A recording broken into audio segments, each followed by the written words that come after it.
मुझ से भी सब इतनी मोहब्बत से पेश आते तो क्या इन्हें मैं अपना न समझती? मुझसे तो अव्वल दिन से ही सबने दुश्मनी की। आकिफा शू शू करती आंसुओं के बहाव में जज्बात की कश्ती तैराती और शब्बीर खामोशी से सुनते चले जाते। अपनी पसंद की बहू लाई है तो सदके बारी जा रही हैं। मैं आपकी पसंद की आई हूँ तो मुझे कोई इज्जत न दी, यानी आपकी भी कोई इज्जत नहीं। एक और तीन कमान से छूटा और जाकर शब्बीर के दिल में पेवस्त हो गया। मैं ट्रक भर कर जहेज न लाई तो मेरी कदर नहीं। आसिम की बीवी जहेज क्या ले आई, सारा घर इसके गुन गाने लगा। यानी जिसकी जेब भारी इसी की दुनिया सारी। आपकी अम्मा भी इसी की अम्मा होती। बोले क्या मैं गलत कह रही हूँ? आकिफा का ये वाला वार ज्यादा कारी किया और शब्बीर पहलू बदल कर रह गया। बात तो सच है मगर बात है रुसवाई की। परवीन शाकिर भी क्या खूब कह गई। हर मौका पर मुनासिब बैठ जाता है। तो भी था आकिफा की बातों में कुछ सच्चाई तो थी। राई होती है तो राई का पाठ बनता है ना। बहरहाल शब्बीर को आकिफा की बातें खूब समझ में आने लगी। माँ का झुकाव मीना की जानिब बढ़ता देखकर वो भी खफकी में मुब्तला हो चुका था। आपने भी बड़ी नाइंसाफी की, मुझसे मोहब्बत की मगर निभा न सके, घर तेले आए मगर इज्जत व वकार न दे सके। आकिफा शब्बीर के सर पर तेल मालिश करते हुए नरूठेपन में बोली, तुम भी तो शादी के बाद मुझसे मोहब्बत करना भूल गई थी। हर वक्त बेवा औरतों की तरह मुंह फाड़कर घुमा फिरती थी। कोई बात करो तो काट खाने को दौड़ती थी। शिकवा जवाबे शिकवा का सिलसिला चल रहा था। हाँ, दिल भी तो इतना बुरा किया था ना आपने मेरा। मेरी ना सुनते थे ना मानते थे, हर वक्त खफा खफा फिरते थे। आकिफा मालिश से फारिग होकर शब्बीर के बालों को प्यार से सहलाते हुए बोली, बस इस वक्त अम्मा और अब्बा जान दोनों ही मुझसे उखड़े उखड़े रहते हैं। इनकी खैर खैरियत भी अक्सर तुम पर गुस्सा बनकर निकल जाती है। शब्बीर दुख से बोला, हमारी तो शादी के कीमती अवाइल दिन इन झगड़ों की नजर हो गए। खुशी तो देखी नहीं मैंने शादी के बाद। और तो और बड़ी नाइंसाफी की आपने मेरे साथ। आकिफा ने लहजा पुरनम करते हुए कहा, कैसी नाइंसाफी? शब्बीर बुरी तरह चौंका। मेरी बेटी भी आपकी अम्मा को सौंप दी, मुझसे अम्मा होने का हक भी छीन लिया। मैंने तो आपसे फक्त शादी की थी, छीन तो नहीं लिया था आपको आपकी अम्मा से। फिर आपने ये ज्यादती क्यों होने दी? आकिफा फिपक कर रोते हुए कह रही थी और शब्बीर इसके आंसुओं के समंदर में शर्म के मारे गोताजन हुआ जा रहा था। तुम ठीक कह रही हो, मैंने बड़ी ज्यादतियां की हैं तुम्हारे साथ आकिफा, मुझे माफ कर दो मेरी जान। शब्बीर ने शर्मिंदगी से चूर लहजे में कहा, और मेरा ज़र्फ देखें, मैंने उफ भी ना किया, मगर ये भी तो देखें हमारी बच्ची ना इधर की है ना उधर की, ना तरबियत अच्छी हो सकी ना तालीम पर तवज्जो। आपकी अम्मा ने मेरी भड़ास इंतकामन मेरी बच्ची पर निकाली। सही कह रही हो, ऐसा ही है। मैं सख्त शर्मिंदा हूँ आकिफा, मुझे माफ कर दो। शब्बीर फिर से गिड़गिड़ाने लगा। मुआफ़ी क्यों मांग रहे हैं आप बस अब मुझसे लड़ना छोड़ दें, मेरा साथ दें। दुनिया चाहे मुझे बुरा कहे मगर आप मेरे साथ खड़े रहें, मुझे तसल्ली होगी। आकिफा ने मोहब्बत से चोर लहजे में शब्बीर के सीने से लगते हुए कहा, ऐसा ही होगा। अब मैं तुमसे कभी नहीं लड़ूंगा। अब कुछ भी हो मैं तुम्हारे साथ खड़ा हूँ आकिफा, ये मेरा तुमसे वादा है। शब्बीर ने इसके बालों को सहलाते हुए अहद किया। आकिफा मुस्कुराते हुए दिल ही दिल में खुद को शाबाशी देते हुए बिड़बड़ाई, चलो जी, एक और मार का तो सर हुआ। दिल ही दिल में वो राबिया से मुखातिब थी। एक फातिहाना मुस्कुराहट इसके होंठों पर चिपक गई। ससुराल में मीना की असल जिंदगी की शुरुआत हो चुकी थी। दिन का खाना पकाने की जिम्मेदारी सास ने मीना को ही सौंपी थी। मीना ने बड़े दिल से सबके लिए खाना पकाना शुरू किया। इसके हाथ में जायका भी था, सो खूब वाह वाह भी हुई। इस दिन किचन के काम से फारिग होकर वो अपने कमरे में आई तो पीछे पीछे आकिफा भी इसके कमरे में उसके साथ चली आई। मैंने सोचा आज अपनी देवरानी से कुछ गपशप कर लूं। इतने दिन हो गए हैं हमारे दरमियान से तकल्लुफ की चादर न हट सकी। आकिफा आलती पालती मारकर मीना के बिस्तर पर बराजमान हुई। मजबूरन मीना को भी जेठानी को मुस्कुराकर खुशामदीद कहना पड़ा। इस दिन काफी देर तक आकिफा मीना से इधर उधर की बातें करती रही। बातों बातों में वो शादी के बाद अवाइल दिनों के हालात भी गोशे गुजार करती चली गईं, और जाहिर है इस जिक्र में राबिया के लिए तो कोई तारीफ वाले अल्फाज शामिल होने से रहे। राबिया जले पीन की बिल्ली बनी मीना के कमरे के चक्कर काटती रही। कमरे से आती खुसर फुसर की आवाज इनकी कुव्वत समात पर दस्तक दे रही थी। आकिफा से ज्यादा गुस्सा इन्हें मीना पर था, जो इनके समझाने के बावजूद आकिफा से बेतकल्लुफ हो रही थी। इस दिन पहली बार वो मीना से खफा थी, और फिर आकिफा किसी न किसी तरह मीना के कतराने के बावजूद इसके कमरे में आ बैठी। मीना किचन में काम करती तो वहां किसी न किसी बहाने से आन खड़ी होती, और फिर वही इधर उधर की बातें जिनमें शरपसंदी का आंसर भी शामिल होता। तुम्हें तो बड़ा लिफ्ट कराती हैं सिद्रा। मैं जब शादी करके आई थी तो सिद्रा की गज लंबी जुबान थी। इसने तो मुझे कमरे से निकालकर अपना कमरा ही बंद कर लिया था। भाई तुम तो बड़ी खुशकिस्मत निकली। एक ही ससुराल में तुम्हारे नसीब खुले हुए हैं और मेरे नसीब मुरझाए हुए हैं।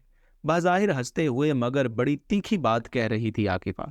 मीना बस सुनती रह गई, इस बात से अनजान कि ये जहर खुंद बातें रफ्ता रफ्ता इसकी जिंदगी में भी जहर घोलने वाली हैं। किन सुइयां लेती सिदरा आकिफा की सारी बातें सुन चुकी थी और अब जाकर राबिया को नमक मिर्च लगाकर सुना रही थी। आपकी दोनों बहुएं किचन में मेरे खिलाफ बैठकर बातें कर रही हैं। आकिफा भाभी का तो पता है मगर मीना भाभी के भी लगता है खूब पर निकल आए हैं। सिदरा की बातें सुनकर राबिया को भी गुस्सा आ गया। और यहाँ देख रही हूं मैं देवरानी जेठानी में खूब मेल जोड़ बढ़ रहा है। मीना को समझाया था मैंने कि इस औरत से दूर रहे, मगर मीना बीबी अब मनमानी पर उतर आई है। लगता है आकिफा के साथ साथ अब मीना का भी दिमाग दुरुस्त करना पड़ेगा। राबिया ने गुस्से से बोला। रात जब शब्बीर और आसिम घर को लौटे तो खाने के बाद राबिया ने दोनों बेटों को बारी बारी अकेले अपने पास बुलाया। शब्बीर की क्लास लेना चाही मगर इस बार शब्बीर आकिफा को बुरा भला कहने से इनकारी था। राबिया दंग रह गई। शब्बीर के जाने के बाद जब आसिम इनके पास आया तो आकिफा और शब्बीर का गुस्सा भी इसी पर उतरा। वो बात जो इतनी बड़ी नहीं थी इसे खूब बढ़ा चढ़ा कर पेश किया गया। मैं तो मीना को बड़े मान से बहू बनाकर लाई थी। मैंने तो सोचा भी नहीं था कि वो आकिफा बदबख्त के साथ मिलकर मेरे खिलाफ साजिशें करेगी। राबिया ने आखिरी जुमला बड़े गुस्से के अंदाज में अदा किया। आसिम का पारा चढ़ गया। तुम्हें अम्मी ने समझाया, मैंने तुम्हें समझाया मगर तुम बाज न आई। तुम आकिफा भाभी के साथ मिलकर घर वालों के खिलाफ साजिशें कर रही हो। आसिम कमरे में आते ही इस पर बरस पड़ा। नहीं आसिम, मैंने ऐसी कोई साजिश नहीं की। मैं क्यों करूंगी ऐसी हरकत? आपको किसने कहा है ये सब कुछ? मुझे अम्मा ने कहा है कि तुम किचन में आकिफा भाभी के साथ मिलकर सिदरा और इनके खिलाफ साजिशें कर रही थी। आसिम आग भगोला हुआ। नहीं, ये गलत है, मैंने कोई साजिश नहीं की। मैं तो बस। मीना को लम्हों में सारी बात समझ आ गई। यकीनन ये आग आकिफा भाभी की वजह से लगी है। वो वजाहत देना चाह रही थी मगर आसिम ने इसकी बात काट दी। तुम तो बस क्या? हाँ, सिदरा ने खुद तुम्हें अपने खिलाफ बातें करते सुना है। तुम मेरी बहन मेरी माँ को झुठलाओगी? अब बोलो, इन्हें झुठलाओगी क्या? आसिम का गुस्सा किसी सूरत कम होने में नहीं आ रहा था। ये सब आपसे सिदरा ने कहा है ना? मीना ने बेयकीनी से पूछा। इसे अच्छी तरह याद था कि आकिफा भाभी की बात पर इसने एक लफ्ज भी मुंह से नहीं निकाला था। फिर सिदरा ने क्यों कहा? इसकी आंखों से आंसू जारी हो गए। हाँ, सिदरा और अम्मा ने कहा है और अब ये बंद करो रोना धोना और जाकर माफी मांगो इन दोनों से। आसिम सख्त लहजे में इसे अपना हुक्म सुना रहा था। बिना इससे सच जाने वो इसे कसूरवार ठहरा रहा था। मैं आपकी अम्मा और बहन के पास जरूर जाऊंगी मगर माफी मांगने नहीं, हकीकत बताने। मैं इन दोनों के खिलाफ कोई साजिश नहीं कर रही, इनकी बदगुमानी दूर करने जाऊंगी। मीना ने अपनी आंसू साफ करते हुए मजबूत लहजे में कहा। लम्हे भर के लिए तो आसिम इसके लहजे की मजबूती देखकर चौंका। अगर वो मुजरिम है तो ये अंदाजे बयान तो नहीं होना चाहिए। आसिम इसीलिए अपनी अम्मा के कमरे में दाखिल हुआ। मीना ने आजर्दगी से अपनी सास को देखा। पिछले कुछ दिनों से वो इससे अजनबियत बरत रही थी और इनका यह अंदाज इन्हें कुछ दुख पहुंचा रहा था। अम्मा, आसिम ने मुझे अभी सारी बात बताई है। आप यकीन करें, मैं तो किचन में इस वक्त सिर्फ बर्तन धो रही थी। मैंने आकिफा भाभी से कुछ ना पूछा और ना ही कुछ बोली। वो हमेशा की तरह खुद ही शुरू हो गई थी। मैं भला क्यों आप लोगों के खिलाफ साजिश करूंगी? आप लोगों को तो मैंने सच्चा दिल से अपना कहा है। देखो बहू, मैं तो तुम्हें अपनी घर की बेटी बनाकर लाई हूँ। अब तुम्हारी मर्जी, तुम बहू बनकर रहो या बेटी बनकर। मैं तुम्हें पहले मोहतात कर चुकी हूँ कि आकिफा से दूर रहो मगर तुमने मेरी बात नहीं सुनी। मीना की नरमी पर राबिया सख्ती से बोली। अम्मा, मैं। मीना ने कुछ कहने के लिए मुंह खोला ही था कि खामोश बैठे आसिम ने इसे हाथ के इशारे से रोक दिया। सिदरा, तुम बताओ, आकिफा ने क्या कहा था? आसिम ने पुर्राब अंदाज में अचानक सिदरा से सवाल किया। सिदरा फर वो तमाम बातें बताती चली गईं। राबिया और मीना भी सिदरा की जानी मतवज्जह हुईं। अच्छा, इन सब बातों के जवाब में मीना ने क्या कहा था? अगला सवाल आसिम ने नहायत सोच समझकर सिदरा का चेहरा बगौर देखते हुए कहा। भाई। मीना भाभी की आवाज मुझे नहीं आई। सिदरा गड़बड़ाते हुए बोली। हकीकत तो ये थी कि मीना ने आकिफा की किसी बात का कोई जवाब ही नहीं दिया था। ऐसा कैसे मुमकिन है कि एक जगह खड़े दो लोगों में से एक की आवाज तुम तक बाआसानी पहुंच जाए और दूसरे की आवाज ना आए? आसिम ने आंखें सुकेड़कर सिदरा से तीखे लहजे में सवाल किया। सिदरा ने भौंकला कर राबिया को देखा। राबिया ने बेटी की निगाहें खुद पर मरकूज पाकर निगाहें फेर ली। भाई, मीना भाभी ने कुछ भी नहीं कहा था। बाल आखिर सिदरा को बेबस होकर हकीकत बताना पड़ी। जब मीना ने कुछ कहा ही नहीं था तो आप लोगों ने इसके खिलाफ इतना ववेला क्यों मचाया? आसिम को अब नए सिरे से गुस्सा आया। मीना ने दिल ही दिल में अल्लाह का शुक्र अदा किया कि इसके शोहर को इसकी सच्चाई की समझ आ गई है। भाभी की तो आदत है हर एक के सामने बोलने की। वो तो घर की मुलाजमा से भी इधर उधर की बातें करना शुरू हो जाती हैं। कोई पड़ोसन आए तो उसके सामने भी घर की बातें छेड़ बैठती हैं। ये तो इनकी फितरत बन गई है। अब इनकी फितरत से कैसे बचा जाए? حقیقت جب عاصم کے سامنے کھلی تو وہ کہے بنا نہ رہ سکا۔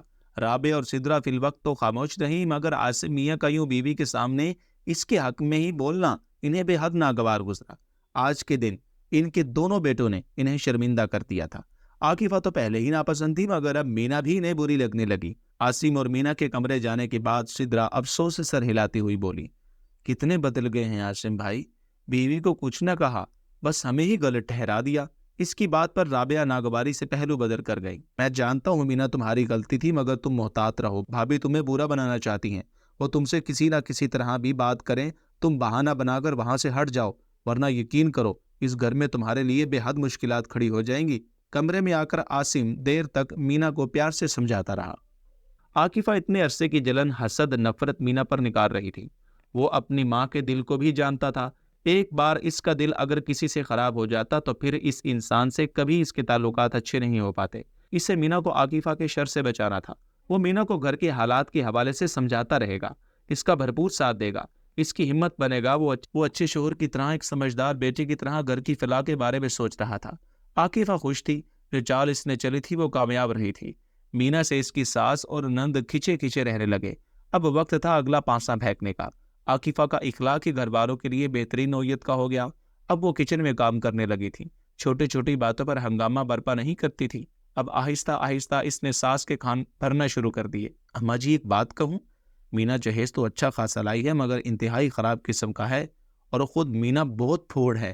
فرنیچر کا حال دیکھیں، اس کا خیال بھی نہیں رکھتی۔ آپ دیکھیں کمرے میں دھول مٹی کتنی جمی ہوئی ہے۔ عاصم کو دیکھیں تو کتنا بدل گیا ہے۔ پہلے تو ذرا سی دھول دیکھ کر سدرا کے کان پکڑ لیتا تھا، اور اب بیوی کو کہنا تک گوارا نہیں ہوتا اسے۔ وہ زہر افشانی کرتے ساس اور نند کے تاثرات بھی جانچ رہی تھی۔ اپنی بات کا خاص اثر نہ ہوتا دیکھ کر سدرا کو بھی اس قصے میں گھسیٹ لائی۔ جذباتی سدرا فوراً بھڑک اٹھی۔ رابعہ بھی لاکھ ہوشیار باش سے ہی، مگر تھی وہ کان کی کچی۔ عاقفہ ان 7 سالوں میں ساس کی کمزوری خوب بھانپ گئی تھی، لہٰذا اب وہ ساس کو مہرا بنا کر مینا کے خلاف چال چلنے والی تھی۔ اماں جی معلوم بھی ہے، مینا کو اپنے جہیز پر گھمنڈ بھی بہت ہے۔ ایک دن تو کہہ رہی تھی یہ خالی خولی گھر تھا، بھرا تو میرے جہیز کے سامان سے ہے۔ یہ زیادہ جہیز لانے والی لڑکیاں اسی ظام میں مبتلا رہتی ہیں کہ سسرال کو جہیز کے نام پر دبا لیں گی، اور حقیقت اتنا جہیز لانے کا مقصد یہ ہوتا ہے کہ جھٹ سسرال سے علیحدگی اختیار کر لی جائے۔